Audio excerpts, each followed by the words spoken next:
Aba, naka-episode 3 na tayo. Hindi ko yung na-expect na haba tong DIY na to. Pero worth it naman. Tambol check, shelves check, pagod, triple double check. It's time to take a step back and appreciate what we made. Not perfect, but ours. Ito na nga, simulan natin sa pagkabit ng mga shelves. Siyempre, kailangan natin kabitan ng L-shaped na bracket para naman madali lang ito idikit. Yeah, boy.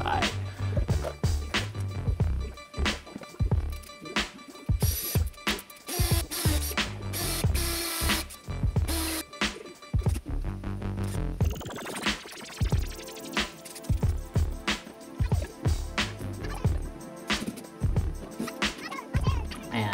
Siyempre, nilabel natin para sure na pantay. Nice.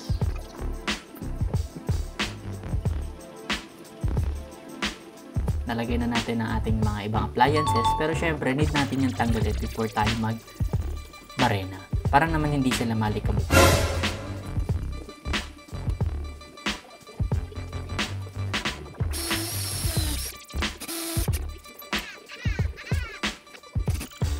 Nakabit na nga natin yung pangalawa, bali 4 to.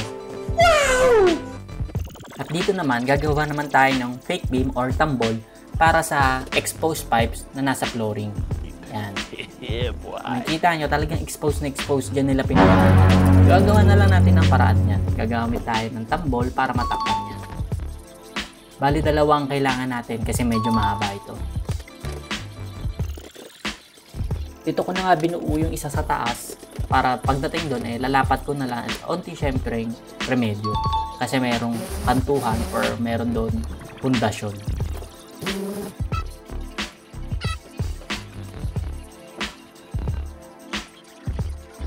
Ayan yung pundasyon na sinasabi ko na kailangan remedyohan para lumapat na maigi yung ating fake beam. Yeah, boy.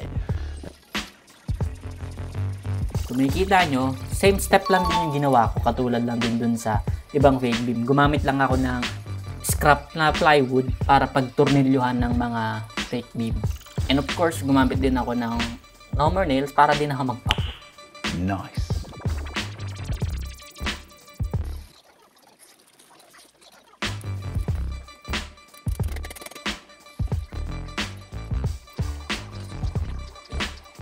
Balik tayo dito sa open shelves. Ayan, kininis ko lang at pinunturahan.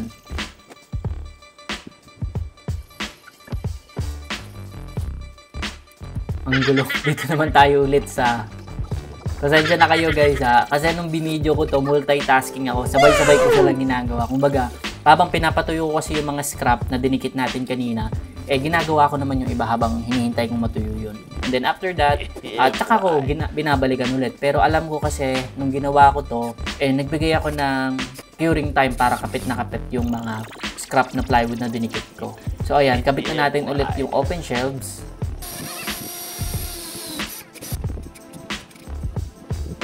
Ayos na guys, bali maaliwalas na yung kusina at nagkakaroon ako ng maraming lagayan na ma-maximize ko yung space na meron ako. Kahit medyo hindi ganun kalaki yung kusina, nagagawan ko ng paraan. Nice.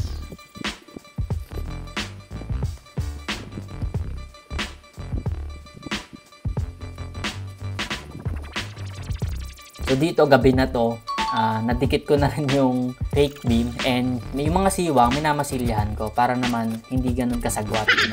Ayan, yung mga gilid-gilid, singit-singit, walang kawala yan. Yeah, boy.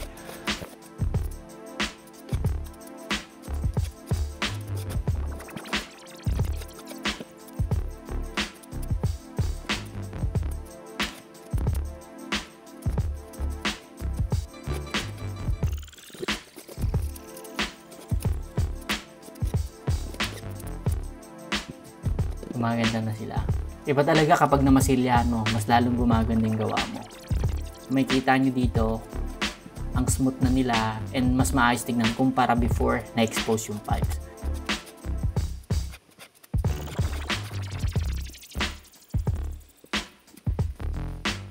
Ito na nga ang finished product. Tignan nyo.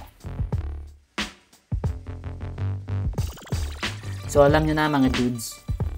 Thanks for watching. Peace out.